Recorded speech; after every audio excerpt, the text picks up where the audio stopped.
जय Hind. Terrestrial radiation के बारे में बातचीत हमने इससे पिछले सेशन में खत्म कर दी थी। आज हम पढ़ेंगे heat budget of the earth के बारे में। अर्थ के हीट बजट की कहानी क्या है उस सब के बारे में अब हम पढ़ेंगे, बातचीत करेंगे। देखो, शुरू करते हैं। इतना हमें ऑलरेडी पता है कि जब अर्थ को एज अ होल कंसिडर किया जाता है तो ये जो हमारी अर्थ है ये ना तो हीट को एक्यूमुलेट करती है और ना ही हीट को लूज करती है। ये जो हमारी अर्थ है ये अपने टेम्परेचर को मेंटेन करती है। अर्थ अपने टेम्परेचर को मेंटेन करती है, ये पॉसिबल कैसे हो पाता है? ये पॉसिबल हो पाता है बिकॉज अर्थ जितना अमाउंट ऑफ हीट को रिसीव करती है थ्रू इंसुलेशन, उतने ही अमाउंट ऑफ हीट को अर्थ लूज कर देती है थ्रू टेरेस्ट्रियल रेडिएशन। बेहद सिंपल। अर्थ जितना अमाउंट ऑफ हीट को रिसीव करती है थ्रू इंसुलेशन, उतने ही अमाउंट ऑफ हीट को अर्थ लूज कर देती है थ्रू टेरेस्ट्रियल रेडिएशन। और इस वजह से ये जो हमारी अर्थ है ये अपने टेम्परेचर को मेंटेन कर पाती है।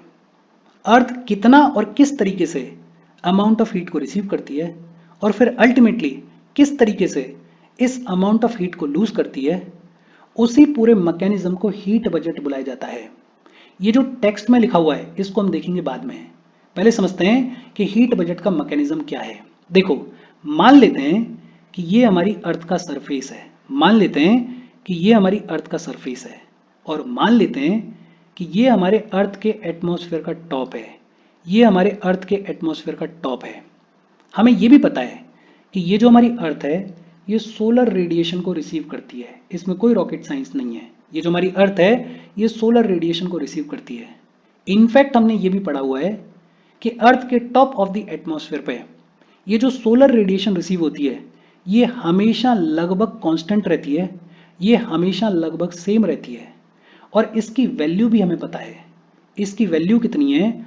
लगभग 1.94 कैलोरी पर स्क्वायर सेंटीमीटर पर मिनट। इसकी वैल्यू कितनी है?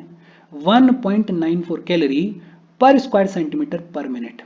अच्छा, अर्थ के टॉप ऑफ द एटमॉस्फेयर पे ये जितनी भी टोटल सोलर रेडिएशन रिसीव हुई, मान लेते हैं कि ये 100% के बराबर है, या फिर ये कहें कि ये 100 यूनिट्स के बराबर है। हमने क्या मान लिया कि अर्थ के टॉप ऑफ द एटमॉस्फेयर पे ये जो टोटल सोलर रेडिएशन रिसीव हुई ये कितने यूनिट्स के बराबर है? ये 100 यूनिट्स के बराबर है। ये जो 100 यूनिट्स जितनी सोलर रेडिएशन रिसीव हुई, इसकी आगे की कहानी क्या रहती है? देखो, इन 100 यूनिट्स में से लगभग 14 यूनिट्स ऐसी होती हैं जिनको अर्थ का एटमॉस्फेयर एब्जॉर्व कर लेता है। फॉर एग्जाम्पल, स्ट्रेटोस्फेयर के अंदर ओजोन लेयर देखने को मिलती है और ये जो ओजोन लेयर है ये यूवी रेज को एब्जॉर्व कर लेती है।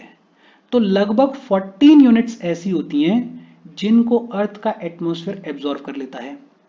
इन 100 यूनिट्स में से लगभग 35 यूनिट्स ऐसी होती हैं जिनको अर्थ का एटमॉस्फेयर रिफ्लेक्ट बैक कर देता है टू द स्पेस। लगभग 35 यूनिट्स ऐसी होती हैं जिनको अर्थ का एटमॉस्फेयर वापस भेज देता है टू द स्पेस। और ये जो रेडिएशंस अर्थ के एटमॉस्फेयर के द्वारा रिफ्लेक्ट बैक की गई, वापस भेजी गई टू द स्पेस, इन्हीं रेडिएशंस को क्या बुलाया जाता है? इन्हीं रेडिएशंस को एल्बिडो बुलाया जाता है। बेहद सिंपल सी बातचीत है। अभी तक हमने सिर्फ दो बातें की। एक तो ये जो 100 यूनिट्स हैं इनमें से लगभग 14 यूनिट्स ऐसी होती हैं जिनको अर्थ का एटमॉस्फेयर एब्जॉर्व कर लेता है, और दूसरी, इन 100 यूनिट्स में से लगभग 35 यूनिट्स ऐसी होती हैं जिनको अर्थ का एटमॉस्फेयर रिफ्लेक्ट बैक कर देता है, वापस भेज देता है टू द स्पेस। और ये जो रेडिएशंस अर्थ के एटमॉस्फेयर के द्वारा रिफ्लेक्ट बैक की गई, वापस भेजी गई टू द स्पेस, इन्हीं रेडिएशंस को क्या बुलाया जाता है? एल्बिडो बुलाया जाता है। बची कितनी? बची 51 यूनिट्स। और ये जो 51 यूनिट्स हैं ये पहुंचती हैं अर्थ के सरफेस तक।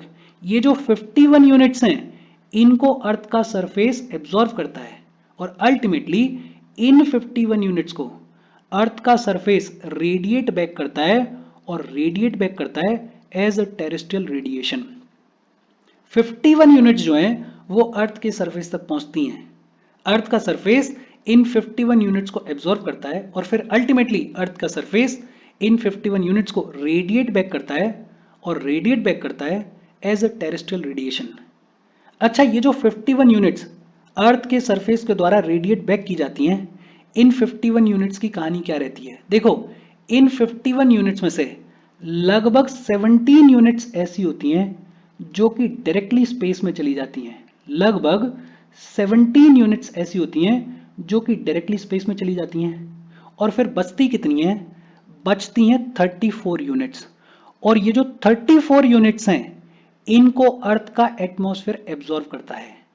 लेकिन इन 34 यूनिट्स में से भी लगभग 6 यूनिट्स ऐसी होती हैं जिनको अर्थ का एटमॉस्फेयर डायरेक्टली एब्जॉर्व कर लेता है।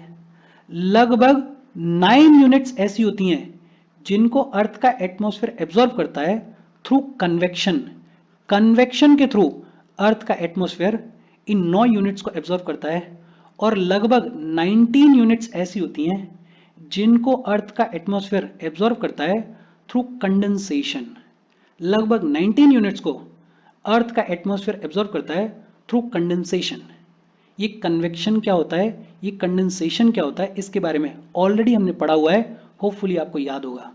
मोटा मोटा अगर देखें तो ये जो 100 यूनिट्स हैं, इनमें से 35 यूनिट्स तो ऐसी होती हैं जिनको अर्थ का एटमॉस्फेयर रिफ्लेक्ट बैक कर देता है, वापस भेज देता है टू द स्पेस। और ये जो रेडिएशंस रिफ्लेक्ट बैक की गई टू द स्पेस, इन्हीं रेडिएशंस को क्या बुलाया जाता है? एल्बिडो बुलाया जाता है। बचती कितनी है? बचती हैं 65 यूनिट्स। ये जो 65 यूनिट्स हैं, इनमें से 14 यूनिट्स ऐसी होती हैं जिनको अर्थ का एटमॉस्फेयर एब्जॉर्व कर लेता है। और 51 यूनिट्स ऐसी होती हैं जो कि अर्थ के सरफेस तक पहुंचती हैं। ये जो 51 यूनिट्स हैं, इनको अर्थ का सरफेस एब्जॉर्व करता है। फिर अल्टीमेटली इन 51 यूनिट्स को अर्थ का सरफेस रेडिएट बैक करता है, और रेडिएट बैक करता है एज टेरेस्ट्रियल रेडिएशन। इन 51 यूनिट्स में से 17 यूनिट्स जो हैं वो सीधे सीधे स्पेस में चली जाती हैं। और जो बची हुई 34 यूनिट्स होती हैं उनको एटमॉस्फेयर एब्जॉर्व करता है। इन 34 यूनिट्स में से लगभग 6 यूनिट्स ऐसी होती हैं जिनको अर्थ का एटमॉस्फेयर डायरेक्टली एब्जॉर्व कर लेता है। लगभग 9 यूनिट्स ऐसी होती हैं जिनको अर्थ का एटमॉस्फेयर एब्जॉर्व करता है थ्रू कन्वेक्शन।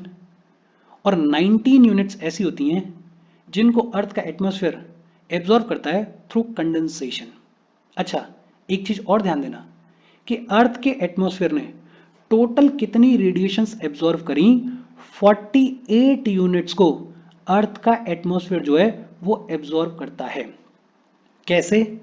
14 यूनिट्स ये वाली हैं जिनको डायरेक्टली अर्थ का एटमॉस्फेयर एब्जॉर्व करता है, और 34 यूनिट्स ये वाली हैं जिनको अर्थ का एटमॉस्फेयर तब एब्जॉर्व करता है जब अर्थ के सरफेस से ये रेडिएशंस रेडिएट बैक होती हैं। मतलब टोटल 48 यूनिट्स हैं जिनको अर्थ का एटमॉस्फेयर एब्जॉर्व करता है। लेकिन अल्टीमेटली ये जो 48 यूनिट्स हैं, ये भी रेडिएट बैक कर दी जाती हैं, ये भी वापस भेज दी जाती हैं टू द स्पेस।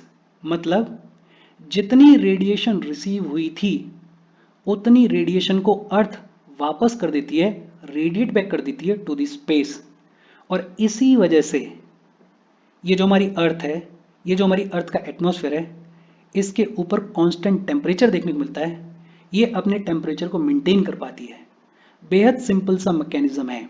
होपफुली आपको ये मैकेनिज्म समझ में आया होगा, और यही सब कुछ टेक्स्ट में लिखा हुआ है।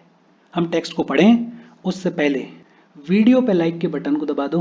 लाइक दबाना ज़रूरी है, बिकॉज यूट्यूब ऐसे ही फंक्शन करता है। जब आप वीडियो पे लाइक के बटन को दबाते हो तो यूट्यूब वीडियो को कंसिडर करता है और थोड़ा सा पुश कर देता है। तो लाइक का बटन दबा दो, शेयर कर दो अपने सोशल मीडिया हैंडल्स पे, व्हाट्सएप वगैरह पे अपने फ्रेंड्स को।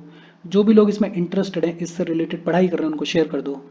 अगर चैनल को सब्सक्राइब नहीं किया है तो फॉर श्योर चैनल को सब्सक्राइब कर लो। और अगर आप केपेबल हो, हेल्प करना चाहते हो, तो आप हमें हेल्प कर सकते हो by clicking on the join button, या फिर आप कंट्रीब्यूट कर सकते हो QR कोड को स्कैन करके। अच्छा, अब देखते हैं टेक्स्ट को। Consider that the insolation received at the top of the atmosphere is 100%। अर्थ के टॉप ऑफ द एटमॉस्फेयर पे जो इंसोलेशन रिसीव होती है उसको मान लेते हैं कि वो 100% है, या वो 100 यूनिट्स के बराबर है।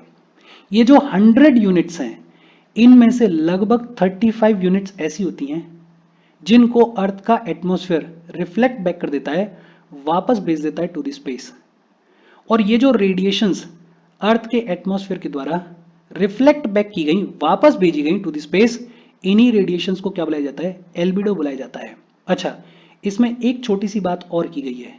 ये जो 35 यूनिट्स हैं, इन 35 यूनिट्स में से लगभग 27 यूनिट्स ऐसी होती हैं जिनको रिफ्लेक्ट बैक किया जाता है from top of the clouds. लगभग 27 यूनिट्स ऐसी होती हैं जिनको रिफ्लेक्ट बैक किया जाता है, जिनको वापस भेजा जाता है from top of the clouds. और 2 यूनिट्स लगभग ऐसी होती हैं जिनको रिफ्लेक्ट बैक किया जाता है from the snow and ice covered areas of the earth. इसका मतलब क्या है? मान लेते हैं कि ये कोई लंबा चौड़ा माउंटेन है, और ये जो माउंटेन है इसका जो टॉप है वो स्नो कवर्ड है। इस टॉप के ऊपर पूरा स्नो देखने को मिलती है। अब सोलर रेडिएशंस आई, और ये जो सोलर रेडिएशंस हैं ये इस स्नो कवर्ड एरिया तक पहुंच गई। अब ये जो स्नो है ये इस सोलर रेडिएशन को एब्जॉर्ब कर नहीं पाती है, तो ये ऑलमोस्ट पूरे के पूरे सोलर रेडिएशन को रिफ्लेक्ट बैक कर देती है, वापस भेज देती है टू द स्पेस। हमारे लिए इंपॉर्टेंट क्या है कि लगभग 35 यूनिट्स ऐसी होती हैं जिनको अर्थ का एटमॉस्फेयर रिफ्लेक्ट बैक कर देता है टू द स्पेस। 35 यूनिट्स को रिफ्लेक्ट बैक कर दिया गया, वापस भेज दिया गया टू द स्पेस। बची कितनी यूनिट्स? 65 यूनिट्स। ये जो 65 यूनिट्स हैं इनमें से लगभग 14 यूनिट्स को अर्थ का एटमॉस्फेयर एब्जॉर्ब कर लेता है, और बची हुई 51 यूनिट्स जो हैं वो अर्थ के सरफेस तक पहुंचती हैं। ये जो 51 यूनिट्स अर्थ के सरफेस तक पहुंचती हैं इनको अर्थ का सरफेस एब्जॉर्ब करता है, और फिर अल्टीमेटली इनको अर्थ का सरफेस रेडिएट बैक करता है, और रेडिएट बैक करता है in the form of terrestrial radiation. ये जो 51 यूनिट्स रेडिएट बैक की जाती हैं इनमें से लगभग 17 यूनिट्स ऐसी होती हैं जो कि सीधे के सीधे स्पेस में चली जाती हैं, और बची हुई 34 यूनिट्स ऐसी होती हैं जिनको अर्थ का एटमॉस्फेयर एब्जॉर्ब करता है। इन 34 यूनिट्स में से लगभग 6 यूनिट्स ऐसी होती हैं जिनको एटमॉस्फेयर डायरेक्टली एब्जॉर्ब कर लेता है। 9 यूनिट्स ऐसी होती हैं जिनको अर्थ का एटमॉस्फेयर कन्वेक्शन के थ्रू एब्जॉर्ब करता है, और 19 यूनिट्स ऐसी होती हैं जिनको अर्थ का एटमॉस्फेयर कंडेंसेशन के थ्रू एब्जॉर्ब करता है। अगर टोटल देखें तो 34 यूनिट्स ये वाली और 14 यूनिट्स ये वाली, लगभग 48 यूनिट्स ऐसी हैं जिनको अर्थ का एटमॉस्फेयर एब्जॉर्ब करता है। लेकिन अल्टीमेटली ये जो 48 यूनिट्स हैं इनको भी रेडिएट बैक कर दिया जाता है, इनको भी वापस भेज दिया जाता है इनटू स्पेस। मतलब जितनी सोलर रेडिएशन रिसीव हुई थी उतने सोलर रेडिएशन को रिफ्लेक्ट बैक कर दिया जाता है, वापस भेज दिया जाता है टू द स्पेस। और ये एक्सप्लेन करता है कि हमारी जो अर्थ है वो ना तो बहुत ज़्यादा गर्म है और ना ही बहुत ज़्यादा ठंडी है। ये एक्सप्लेन करता है कि ये जो हमारी अर्थ है ये अपने टेम्परेचर को किस तरीके से मेंटेन कर पाती है। अच्छा, ये जो सारी बातचीत हमने की, यही बातचीत इन दोनों डायग्राम्स में दिखाई गई है। आप देख सकते हो, कोई रॉकेट साइंस नहीं है। होपफुली ये सारी चीज़ें आपको समझ में आई होंगी। अच्छा, फिर इसके बाद बात की गई है variation in the net heat budget at the earth surface.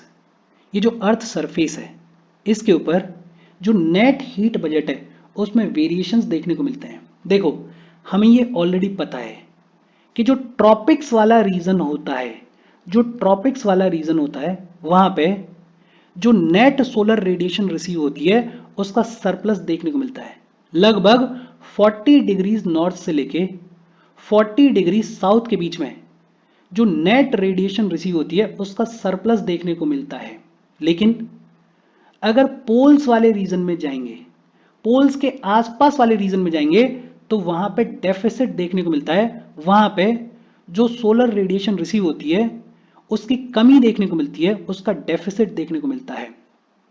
Surplus क्यों देखने को मिलता है ट्रॉपिक्स में, और डेफिसिट क्यों देखने को मिलता है पोल्स में, इसके बारे में ऑलरेडी आपको पता होगा, बिकॉज इसी सब के बारे में पिछले 3 दिन से हम बात कर रहे हैं।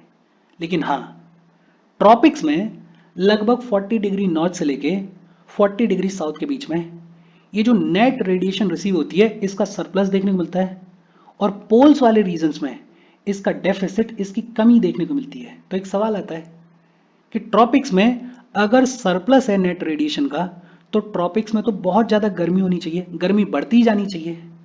और पोल्स में अगर डेफिसिट है तो फिर पोल्स में टेम्परेचर कम होता ही जाना चाहिए, पोल्स में एकदम फ्रीजिंग कंडीशंस हो जानी चाहिए, लेकिन ऐसा होता नहीं है। ऐसा होता क्यों नहीं है? बिकॉज ये जो ट्रॉपिक्स में सरप्लस देखने को मिल रहा है, ये जो सरप्लस रेडिएशन रिसीव हो रही है ट्रॉपिक्स में, ये हीट एनर्जी रीडिस्ट्रीब्यूट होती है और रीडिस्ट्रीब्यूट होके ये पोल्स की तरफ जाती है। ये जो सरप्लस हीट एनर्जी ट्रॉपिक्स में रिसीव हुई, ये हीट एनर्जी रीडिस्ट्रीब्यूट होती है और रीडिस्ट्रीब्यूट होके ये जाती है पोल्स की तरफ। और इस वजह से ये जो हमारे ट्रॉपिक्स हैं, ये प्रोग्रेसिवली गर्म नहीं होते हैं, ये प्रोग्रेसिवली हीटअप नहीं होते हैं। और ये जो हमारी हाई लैटिट्यूड्स हैं, ये जो हमारे पोल्स वाले रीजन्स हैं, ये परमानेंटली फ्रोजन नहीं होते हैं, बिकॉज इनको हीट मिलती रहती है, इनके पास में हीट आती रहती है because of redistribution of heat from the surplus tropic regions. Hopefully आपको ये बातचीत भी समझ में आई होगी। ये जो हीट बजट है, ये अपने आप में इंपॉर्टेंट टॉपिक है। इस टॉपिक को थोड़ा ढंग से, थोड़ा ध्यान से पढ़ना। ये जो यूनिट्स हैं कि कितनी कहाँ पर रिसीव की गई, किस तरीके से रिसीव की गई, फिर किस तरीके से इनको रेडिएट बैक किया गया, इन यूनिट्स को भी अपने दिमाग में रखना, ये काम आ जाती हैं। आज का सेशन हम यहीं पे ख़त्म कर रहे हैं। कोई डाउट हो तो कमेंट करके पूछ लेना। Thank you very much.